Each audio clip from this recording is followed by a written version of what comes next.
Adi. Iya Mbak. Adik duduk dek. Iya. Bagaimana kabarnya Ibu dan Adik? Alhamdulillah Mbak baik. Baik. Alhamdulillah. Tadi kesini Ibu macet nggak Bu ke rumah sakitnya? Lumayan Mbak, soalnya jalanan rame ya, jadi agak macet. Oh gitu. Adik sendiri sudah makan sarapan belum?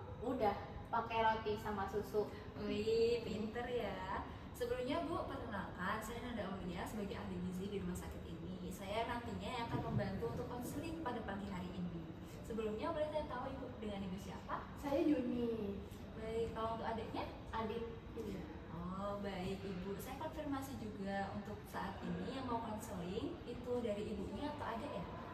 Adik Mbak. Adik. Kebetulan, iya, soalnya habis keluar dari rumah sakit. Oh gitu, kalau gitu nanti kita ngobrol-ngobrol ya adik, Iya. biar adik makin kuat, setuju? Iya. High five dulu dong.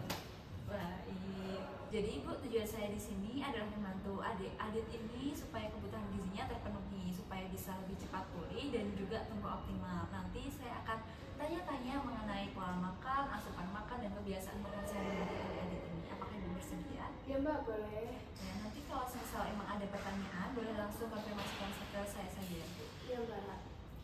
Baik, Ibu, berdasarkan data untuk usia adik-adik ini, apakah benar Ibu 9 tahun?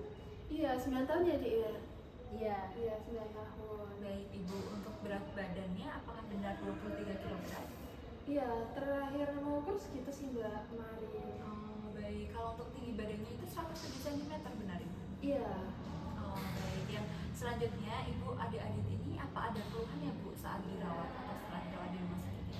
Kalau waktu dirawat itu dia ada panas, demam gitu ya Mbak, terus juga ada mual muntah juga sama sesak nafas sih Mbak. Oh baik, kalau boleh tahu itu penyebabnya apa ya Bu? Kalau sebelumnya itu dia punya ini riwayat TB dari ayahnya. Oh baik Ibu, saya izin konfirmasi lagi ya Bu. Selanjutnya untuk terapi medis yang diberikan dokter itu ada cefotaxime, erythromycin, paracetamol, salbutamol, dan juga salbutamol. Apakah benar itu? Seingat saya ya Mbak, waktu dirawat obatnya itu. Oh baik Ibu, untuk adik-adik sendiri itu punya alergi makanan tertentu nggak ya Bu? Kalau untuk alergi makanan nggak ada sih Mbak, alhamdulillah. Oh alhamdulillah ya Bu. Kalau untuk pola makan nih Bu, bagaimana? Semisal adik-adik ini makan apa benar 3 kali dan 2 kali selingan gitu? Kalau makan itu biasanya makan utama dia itu 2 kali sehari. Terus kalau selingan atau snack gitu ya Mbak, itu paling 2 sampai 3 kali gitu. Terus kalau makan biasanya dia makan nasi. Terus lauknya itu ada telur goreng, ayam crispy, sama lele goreng. Terus kalau sayur dia suka makan tumis kangkung, terus ada kol, terus daun singkong sama terong itu dia juga suka. Terus biasanya dia suka makan buahnya itu ada pisang, salak, jeruk, sama kelengkeng kalau lagi musim Mbak. Oh berarti nggak susah ya Bu untuk makan sayur dan juga buahnya? Ya alhamdulillah suka sama sayur sama buah Oh, sih. baik. Kalau kebutuhan cairan nih Bu, adik-adik itu minumnya sukanya biasanya apa? Oh kalau minum dia suka minum air putih. Air putihnya itu sekitar ya 3-4 gelasan gitu. Kalau selain air putih dia juga suka minum apa dek? Susu juga. Terus kadang juga itu lomba teh kemasan itu. Oh, adik-adiknya suka manis ya Bu? Iya suka manis ya. Baik Ibu, berdasarkan tadi ya Bu, berat badan adik dan juga umur adik-adik ini masih tergolong di bawah standar. Jadi adik-adik ini bisa dikatakan masih kurus Ibu. Jadi untuk penyebabnya itu biasanya tergantung dari kondisi pasien Ibu. Nah adik-adik ini kan ada riwayat TBC juga seperti yang Ibu sudah bilang.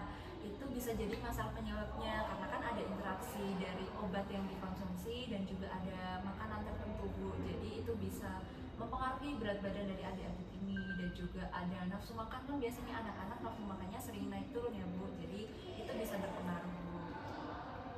Baik Ibu, selanjutnya untuk pola makan yang seharusnya dianjurkan itu kan 3 kali sehari dan 2 kali selingan. Adik-adik ini kan baru 2 kali makan ya Bu, dan 2 kali selingan juga. Nah tadi kan Ibu juga sempat bilang Ibu untuk yang susu kental manis itu tuh sebenarnya malah lebih banyak gulanya Ibu dan itu sedikit proteinnya. Oh Seperti iya. itu, jadi bisa diganti saja Bu, kayak semisal susu UHT yang full cream itu Bu, jadi tanpa gula ya. Dan katanya adik-adik itu juga suka minum teh ya Bu. Iya dia suka minum teh kemasan gitu loh Mbak. Nah teh itu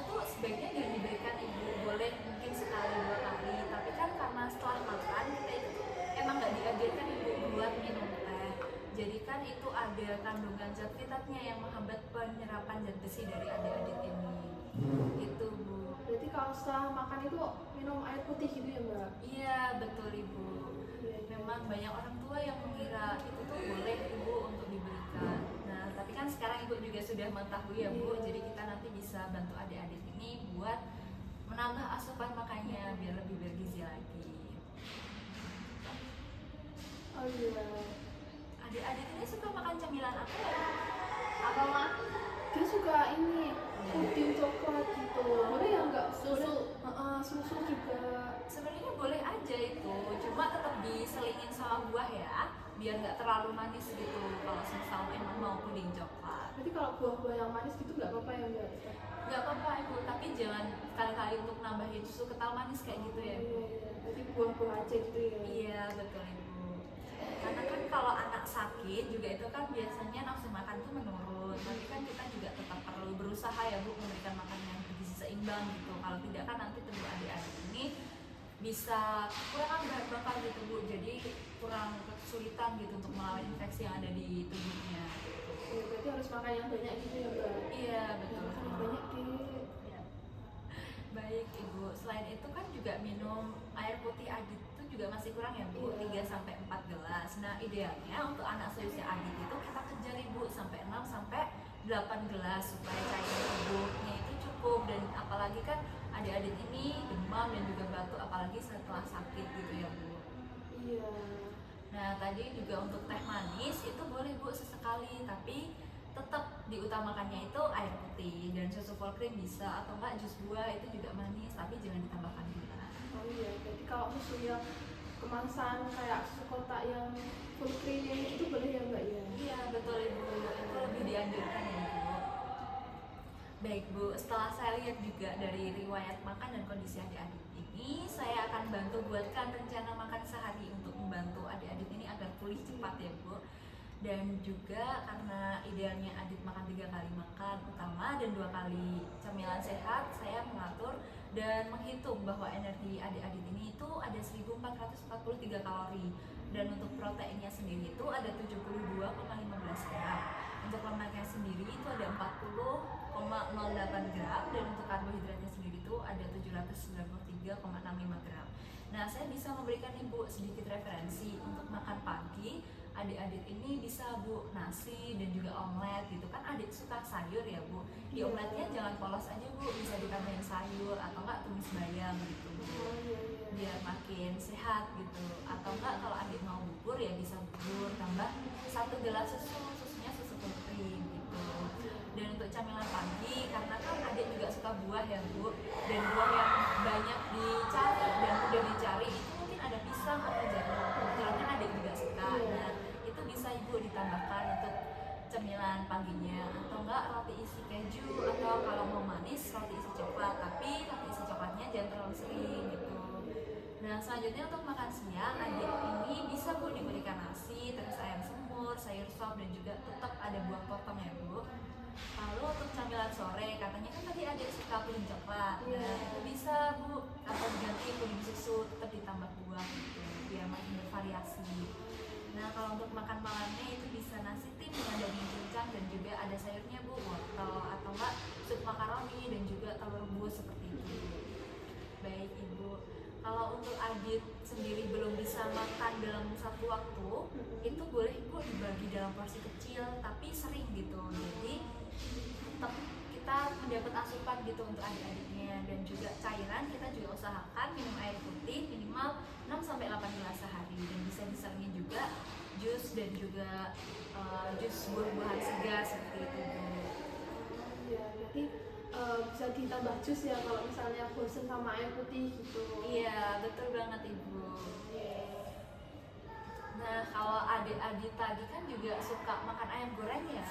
Iya, Suka. ayam crispy ya Dek ya? Suka. Iya, ada Nah. tepungnya gitu Oh Mbak. gitu, itu tuh bisa diganti Bu cara pengolahannya. Kalau semisal bisa direbus atau dipanggang, itu kan lebih minyaknya itu lebih sedikit gitu Bu, jadi lebih sehat dan itu juga lebih enak juga. Kalau dibakar gitu boleh ya Mbak? Ya Bu, tapi lebih baik mendingan dicampur ke sop aja ya Bu kalau buat adik-adik untuk saat ini. Sup ayam gitu ya? Iya betul. Besok ya kita masak sup ayam ya? Iya. Baik Ibu, setelah itu saya di sini izin menjelaskan ya Bu. Di sini saya ada beberapa dua pamflet. Nah, di sini ada makan sehat bahagia bersama.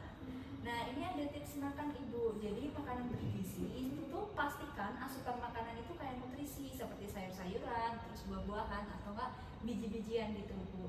Dan juga ada porsi kecil tapi sering, dan juga ada variasi rasa dan juga tekstur. Jadi jangan hanya nasi, telur aja, itu kan hambar ya Bu. Jadi nafsu makan adik-adik ini kurang naik gitu Bu. Lalu ada mengembangkan kebiasaan makan positif Bu. Ini ada promotif, ada sayuran hijau, buah segar, sumber protein hewani, dan juga ada produk rendah lemak. Dan bisa kita hindari Bu untuk makanan tinggi gula, permen, soda, makanan olahan atau cepat saji, dan juga makanan yang mengandung banyak lemak jenuh. Itu tuh iya Ibu, karena makanan itu kan menyediakan nutrisi seperti vitamin dan juga mineral yang memperkuat sistem imun serta protein untuk membangun sel-sel imun. Jadi makanan itu perlu banget untuk tumbuh kembang si adik-adik ini. Itu Ibu.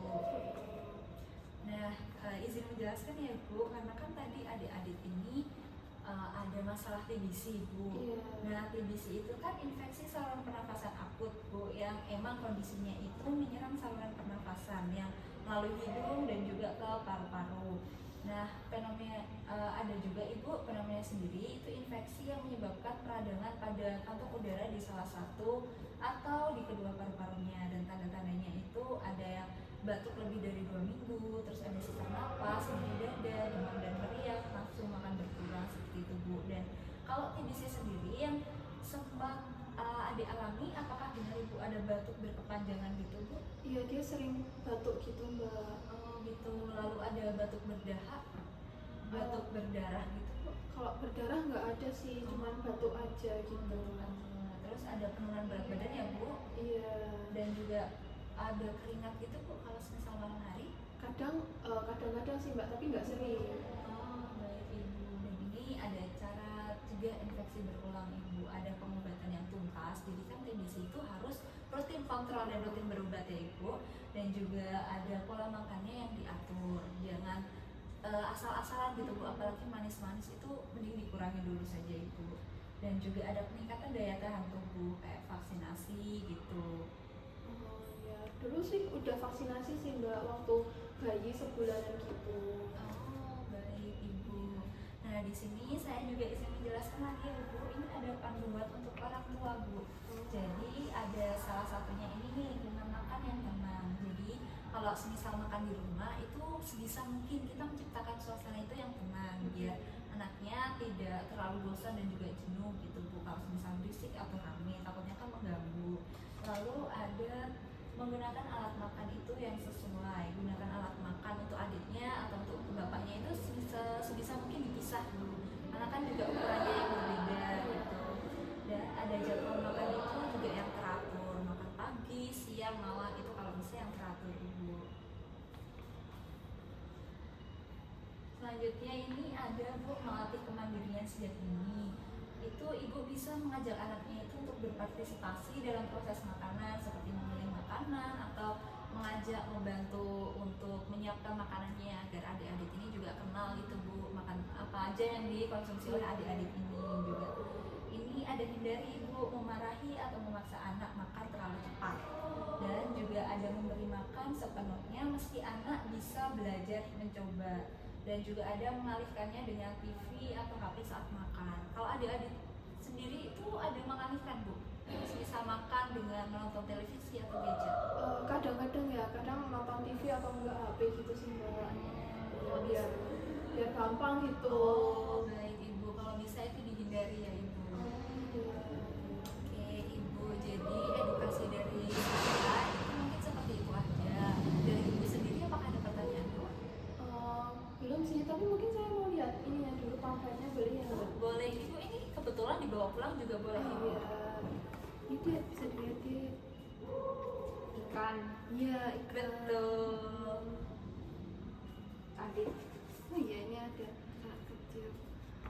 Oh, ini berarti kalau susu kental manis itu bisa diganti pakai susu biasa aja ya Mbak, berarti ya Mbak? Oh iya Ibu, betul. Susu kental manis bisa diganti pakai susu full cream seperti yang sudah saya jelaskan tadi. Oh iya. Kalau misalnya buah dibikin kayak es krim itu boleh nggak ya mbak? Boleh bu, nggak apa-apa, asalkan adiknya nggak lagi pilek itu nggak apa-apa bu, yang dingin-dingin. Takutnya kan adiknya nanti kaget ya bu, Iya. minum yang dingin-dingin. Iya. Kayaknya belum ada pertanyaan sih mbak, karena tadi sudah dijelaskan juga sama mbaknya sudah cukup jelas. Adik mau nanya mbak? Enggak. Iya. Baik ibu, kalau sudah mungkin sesi konseling saya pada pagi hari ini saya cukupkan ya bu, dan terima kasih banyak untuk kontribusi ibu dan juga adik-adik ini yang sudah interaktif mau untuk memberikan jawaban dari pertanyaan-pertanyaan yang sudah saya berikan. Sebelumnya terima kasih banyak dan semoga adik dan adik ini sehat selalu. Iya, terima kasih mbak. Salim dek. Ya, makasih ya mbak. Iya ibu, terima kasih Pulang. juga. Ya, yuk. Mari mbak. Mari ibu dan adik. Hati-hati di jalan ibu dan Iya. adik.